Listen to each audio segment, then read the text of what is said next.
जब शिक्षण की बात करें ना, आप वास्तविक बहुत इतिहास में जाओगे ना शिक्षण के, तो आज हम जो पढ़ रहे हैं वो मैकॉले शिक्षण पद्धति है। अंग्रेजों के जमाने से आई हुई शिक्षण पद्धति, और अंग्रेजों ने जानबूझ के शिक्षण पद्धति लाई थी।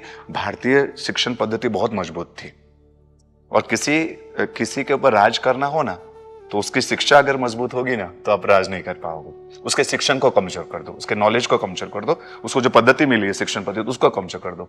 तो उन्होंने, अंग्रेजों ने जानबूझकर मैकोलो से ऐसी शिक्षण पद्धति लाई जो हम पढ़ रहे हैं आज। और मैकोलो ने खुद लिखा हुआ है कि हमने भारत में ये शिक्षण पद्धति, मुझे इसलिए लाने को बोला गया कि भारत की शिक्षा व्यवस्था, गुरुकुल व्यवस्था इतनी मजबूत है कि वो ढांचे को कमजोर नहीं कर पा रही है। गुलामी की लाना है, वो नहीं, हम गुलाम बनाना चाहते वो नहीं कर पा रहे, इसलिए वो शिक्षण पद्धति लाई। और आज भी वही शिक्षण पद्धति चल रही है। और हम उस शिक्षण पद्धति को पढ़कर आगे जो गुलाम बनाने के लिए लाई थी, उसी शिक्षण पद्धति को हम फॉलो कर रहे हैं। तो थोड़ा चेंज करना पड़ेगा। इसलिए मुझे लगता है कि ये तो पूरा एजुकेशन सिस्टम को बदलना पड़ेगा, जो एजुकेशन आपके लाइफ के लिए काम आए। आप 15 साल दे रहे हो, सॉरी, जीवन के 15 साल 12 साल जिस एजुकेशन सिस्टम को देते हो, उसका रिटर्न क्या आ रहा है, कितना आ रहा है? मुझे मालूम है कई लोग मेरी बात से सहमत नहीं होंगे। उनको लगता है कि एजुकेशन इज एवरीथिंग। हाँ, मतलब बहुत कुछ है, मेरा बेटा कहीं पीछे ना रह जाए। हाँ, मेरा बेटा कहीं पीछे ना हो जाए, कभी जिंदगी में उसको एजुकेशन के कारण तकलीफ ना आ जाए, एजुकेशन नहीं पढ़ा हो तो तकलीफ आ जाए। ऐसा कुछ नहीं है। आप कोई फील्ड, उसके इंटरेस्टिंग फील्ड देकर भी उसको ऐसा मास्टर बना सकते हो, और उससे ज्यादा कमाएगा। मुझे बता, आजकल के एजुकेशन सिस्टम क्या कर रहे हैं? नौकरों को पैदा कर रही है, नौकरों को पैदा कर रही है। हाँ, पैकेज होता है नौकरों का भी। देखो, कोई 1500 रुपए वाला भी पैकेज हो सकता है मंथली, जो आपके घर पे काम करती है, काम वाली। किसी के 15 लाख का भी पैकेज हो सकता है, हाँ, साल भर का उसका, तो वो पैकेज है। और पैकेज सिस्टम में डालकर उसको नौकर बनाने के, हम महाजन थे, हम सेठ थे, महाजन थे, जैन महाजन थे, वो नौकर को रखते थे, वो खुद नौकर नहीं बनते थे।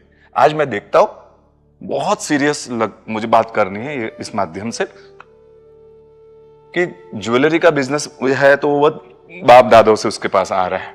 अब लड़का एक ही होता है, आजकल तो एक या दो से ज्यादा नहीं।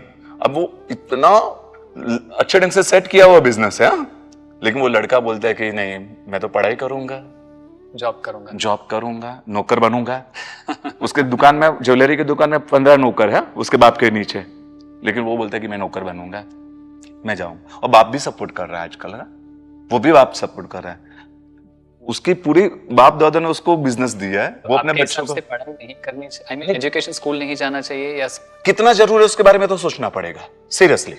और अपने पापा के बिजनेस को ज्वाइन करना चाहिए। पापा के बिजनेस से ज्वाइन करने से, क्योंकि वो आपको एक लेवल तक तो लाकर दे रहे हैं, सेट है सब कुछ। हाँ, और नहीं, सेट ना भी हो तो एक लेवल तक तो दे रहे हैं, और उसके आगे के लेवल को आपको लाना है, नेक्स्ट लेवल पर लेकर जाओ। हाँ, उसको आगे के लेवल पर लेकर जाओ। हाँ, आप रखो ना काम करने वाले, आप नौकर रखो, आप काम वाले रखो। आपके बाप दादों ने यही किया था, आप महाजन हो, आप क्यों नौकर बनना चाहते हो? और देखो ना, और इस शिक्षण पद्धति ने सच में कितने बेरोजगार पैदा कर दिया, कितने बेरोजगार। आज कितने, एक गवर्नमेंट का एक जॉब होता है ना, उसके लिए कितने अपॉइंटमेंट आते हैं और कितने सिलेक्शन होते हैं, हाँ, और कितने लोग एजुकेशन में जब फुलफिल नहीं हो पाते, वो डिप्रेशन में चले जाते हैं, सुसाइड तक भी चले जाते हैं। कई बार स्कूल के रिजल्ट आने के बाद देखना, कई लड़के तालाब में जाकर आत्महत्या, कहीं यहाँ सुसाइड, कोई पंखे से लटक कर। ये कौन सी दुनिया में हम जा रहे हैं? एजुकेशन ही उसको वही नॉलेज नहीं दे पाए कि आत्महत्या नहीं करना, सुसाइड नहीं करना। वो नॉलेज भी हम शिक्षण पद्धति के माध्यम से नहीं दे पाए। उसका मानसिक विकास भी ये एजुकेशन नहीं कर पाया, ना शारीरिक विकास हो रहा है, क्योंकि गुरुकुलम में शारीरिक विकास भी होता था, मजबूती होती, उसको योगा प्राणायाम से लेकर बहुत सारे शरीर का विकास हो, वैसा खेलकूद ऐसी दुनिया उनको देते थे। मानसिक विकास के लिए उनको ऐसा नॉलेज दिया जाता था। जीवन में संस्कारों का विकास हो, उसके लिए उनको वहां पर उस तरह की दुनिया भी दी जाती थी। आज संस्कारों के कौन सा स्कूल एजुकेशन मुझे बताओ कि मम्मी पापा के प्रति आपको ऐसे बिहेव रखना चाहिए, ऐसे पैर पड़ने चाहिए, उनको संभाल, ये नॉलेज कौन देता है? प्लासी की लड़ाई 1900, H2O = वाटर, क्या काम आएगा? मुझे पानी खोलकर पानी लेना है, नल खोलकर पानी लेना है। वेस्टेज नहीं होना चाहिए, किसी लोगों को पानी नहीं मिलता है, आप लोग नल खोलो, कम पानी रहेगा, यूज करोगे तो किसी के गले में पानी की बूंदे जाएगी, प्यास बुझेगी। ये वैल्यू पानी की नहीं सिखा रहे, पानी कैसे बनता है वो सिखा रहे। हाँ, तो ये नॉलेज क्या है? आप पानी की वैल्यू बताओ ना, हाँ, आप संस्कारों की वैल्यू बताओ, आप उसको आत्मा की वैल्यू बताओ।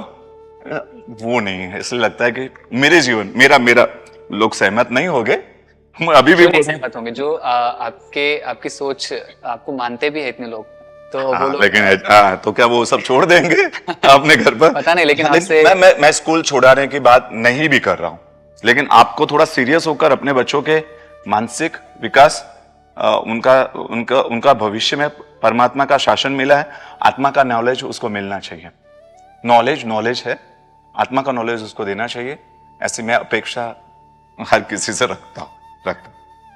सिर्फ इतना सा जानने से पता चल रहा है कि आपने कितने विषयों को क्लियर कर दिया, कितनी सारी जानकारी, कितनी नॉलेज है आपको, और आपके जीवन में और क्या क्या बातें हुई, आई मीन आपका जीवन कैसा रहा, उसके बारे में भी हम अगर थोड़ा जानना चाहें।